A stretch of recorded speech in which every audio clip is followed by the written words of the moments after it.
Voici quelques trucs pour développer de bonnes habitudes de travail qui vont permettre à vos élèves d'exécuter les tâches plus facilement et vous de sauver beaucoup de temps.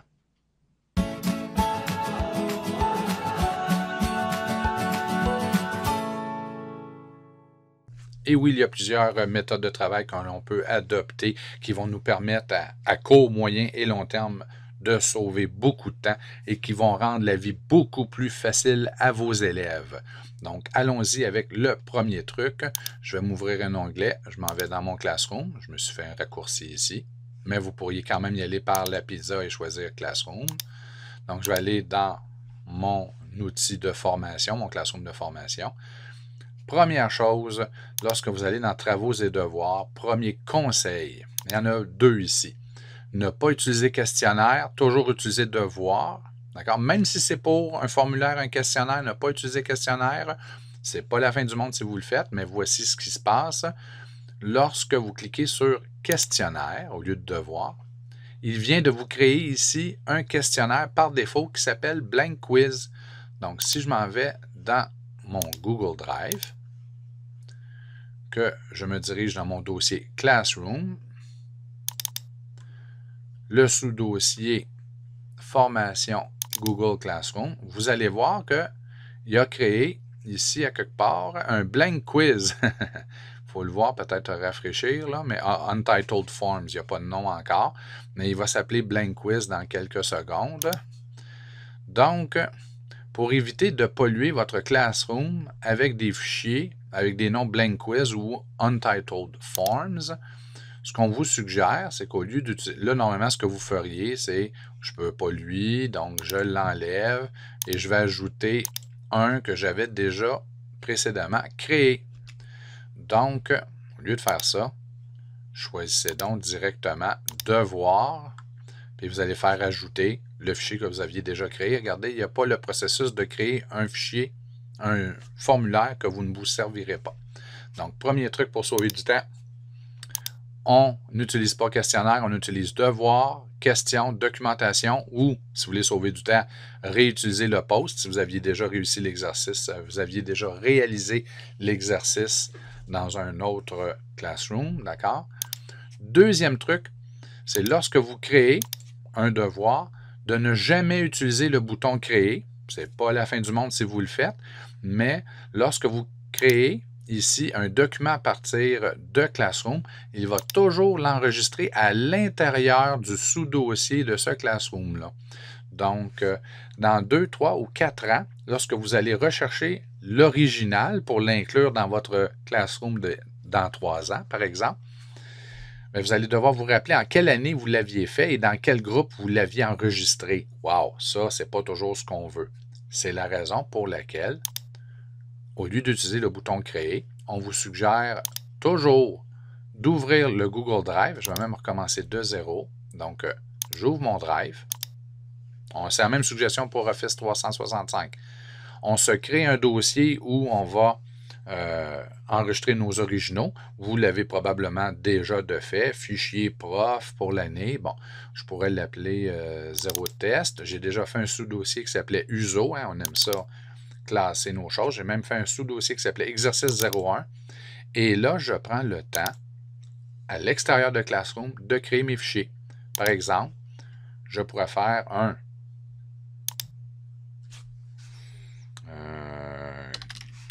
cahier ou dossier documentaire. On pourrait l'appeler comme ça. On est en univers social. Dossier documentaire. Et voilà. Que là, j'aurai mon titre. Là, je suis paresseux. Donc, je vais faire un copier-coller. Dossier documentaire. Titre, on centre.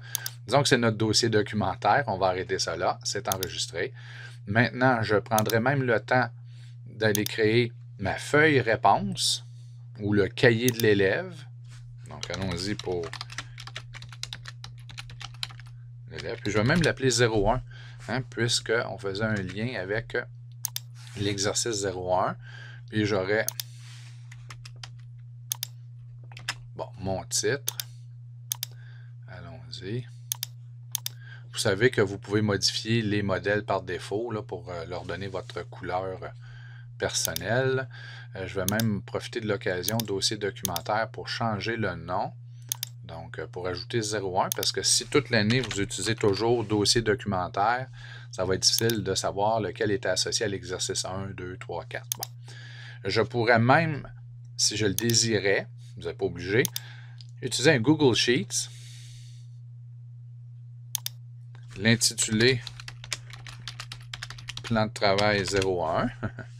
Et là, ici, on pourrait inscrire tâche 1. Par exemple, on veut accompagner l'élève. On n'est pas là en présentiel, donc c'est important de lui fournir un outil pour pouvoir se réguler.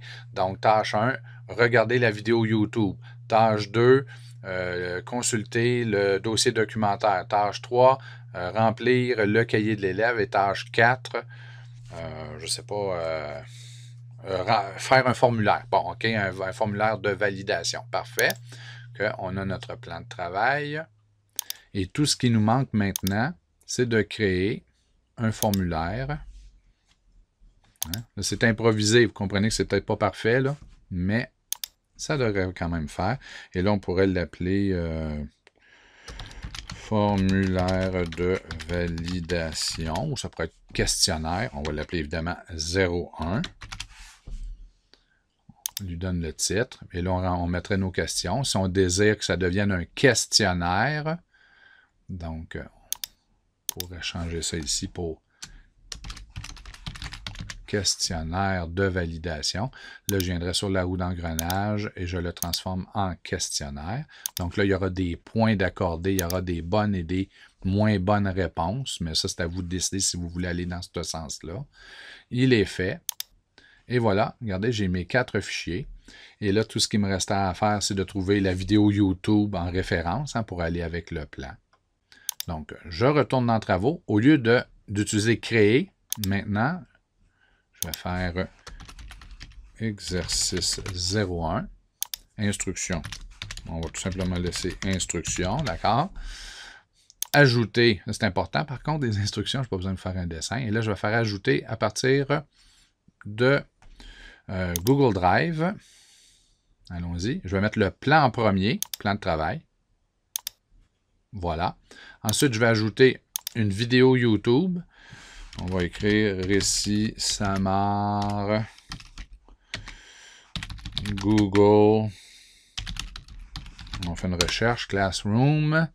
Donc, allons-y. Et voilà la vidéo. La vidéo à regarder.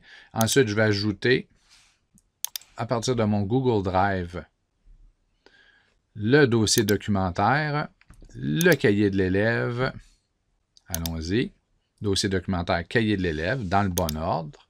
Et je pourrais même ajouter directement là le formulaire de validation. J'ai mes 5 documents. Je peux décider d'attribuer des points, une date limite, l'associer à un thème, même créer ou utiliser une grille d'évaluation. Et ensuite, il ne reste qu'à publier. Et voilà à quoi ça va ressembler pour les élèves. Ça, c'est vraiment aidant lorsqu'il va cliquer sur exercice 1.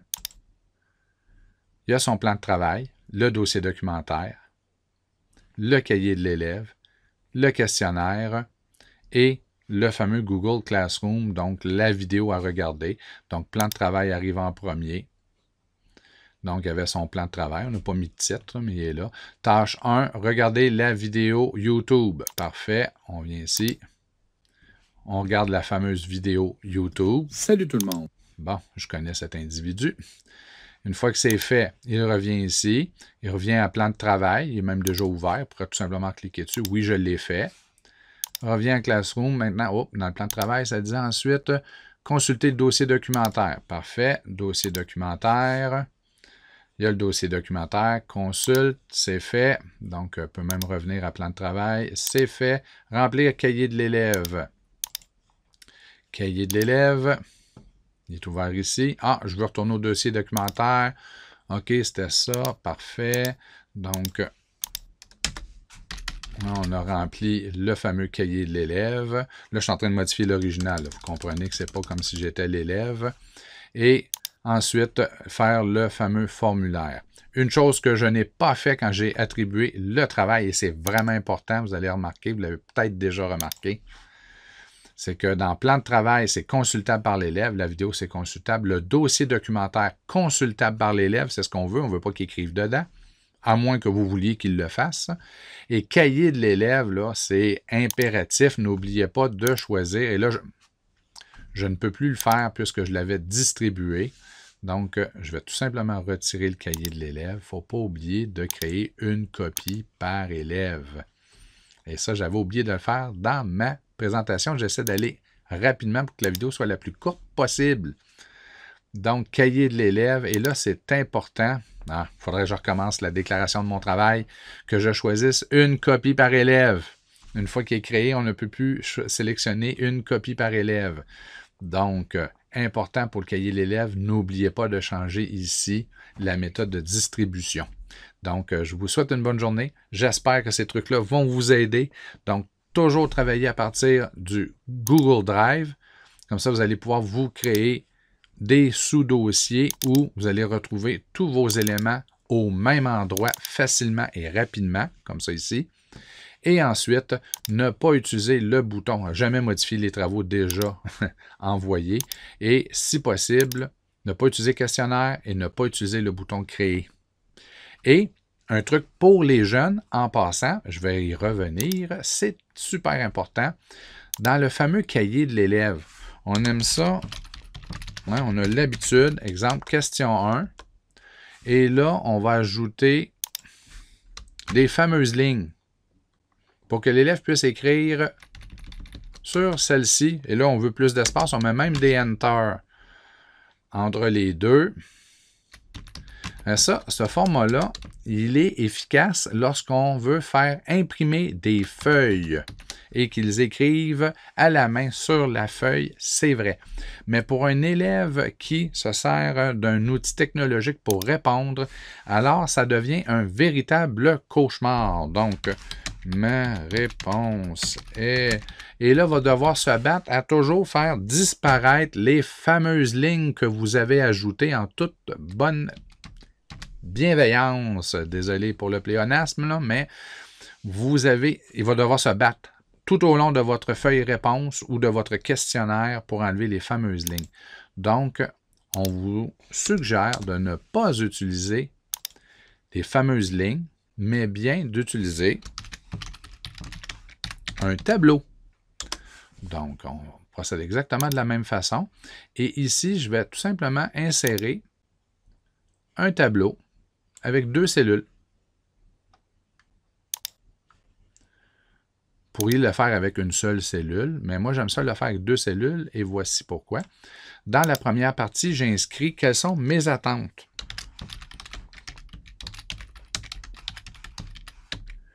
Et là, je devrais comporter 2 phrases ou identifier telle chose, d'accord? Et là, l'élève peut écrire dans la deuxième case. Il n'y aura pas besoin de pousser les lignes et les effacer. C'est là qu'il écrit. Et si la réponse est courte, il va pouvoir écrire sur la ligne du bas de toute façon. Si votre réponse, vous voulez qu'elle soit plus longue, parce que la beauté des lignes, évidemment, pour un élève, c'est vraiment différent si on lui suggère 2 lignes comme celle-ci. Puis là, on avait mis des Enter en passant. Ça aussi, c'est une mauvaise idée. C'est pas une bonne habitude. On est mieux d'enlever les Enter qu'il y a de trop, de sélectionner le texte, de venir ici dans Interligne et d'insérer un espacement après le paragraphe. On est toujours mieux fonctionner comme ça. Comme ça, il n'y aura pas des Enter entre chaque ligne que d'ajouter des Enter pour avoir un espacement plus grand. Donc, j'ai sélectionné mes lignes ou mon texte et ici, j'ai ajouté un espacement après ou avant le paragraphe. Donc, et là, ce qui est clair, c'est que pour un élève, de voir ceci, c'est différent que de voir ceci ou même cela. Donc, on s'entend en tant que prof, en tant qu'enseignant, si on s'attend à une réponse de 2 ou 3 phrases, on va fournir de l'espace pour 4 lignes, mais l'élève comprend que c'est à peu près le type de réponse attendue. Si c'est ce qu'on fournit comme espace pour répondre à l'élève. L'élève sait très bien qu'on s'attend à une réponse qui se limite à 1 ou 2 mots. Mais il n'y a rien qui vous empêche ici. Votre réponse devrait avoir au maximum 2 mots. Maximum 2 mots. On peut l'écrire comme ça. Hein? Les attentes sont très claires. Et vous pourriez même agrandir la cellule pour laisser moins d'espace à l'élève. Donc, il va avoir juste cet espace-là pour écrire. Et si vous vouliez que ce soit 2 phrases, à ce moment-là, tout ce que vous avez besoin de faire, c'est vous pouvez modifier la taille de la boîte comme ça et l'adapter déjà. Et l'élève n'aura pas des enters à pousser qui sont toujours dans les jambes. Il va pouvoir ici inscrire sa première phrase et sa deuxième. Donc, c'est beaucoup plus facile pour l'élève de fonctionner avec des boîtes lorsqu'il utilise en particulier une tablette ou un appareil mobile que de pousser des lignes. Et si jamais vous désirez faire imprimer le document, c'est quand même pas la fin du monde d'écrire ici pour un élève parce qu'il y a sa ligne du bas et il peut écrire au milieu. Ça va peut-être être un peu croche, mais ça va être facile. Le même document va pouvoir servir en numérique et en analogique. Donc, attention, dans les cahiers d'élèves, les feuilles réponses aux fameuses lignes qu'on ajoute, ça peut donner du fil à retordre à vos élèves. Donc, j'espère que ça vous a servi. C'est une capsule qui est quand même longue, mais il y a quelques trucs. On passe toujours par Google Drive, créez vos documents d'avance. Vous pouvez joindre à chaque exercice un mini plan de travail et ensuite ne pas mettre de lignes pour les réponses dans vos documents doc ou Word ou PDF ou peu importe. C'est toujours mieux un tableau ou même un espace libre à la place, à la limite. Salut tout le monde, amusez-vous bien, bon partage, bonne collaboration. Ah, en passant, si vous aimez la vidéo, un petit thumbs up sur YouTube, ça ne nous donne pas plus d'argent, mais ça nous encourage beaucoup. Merci, bye bye.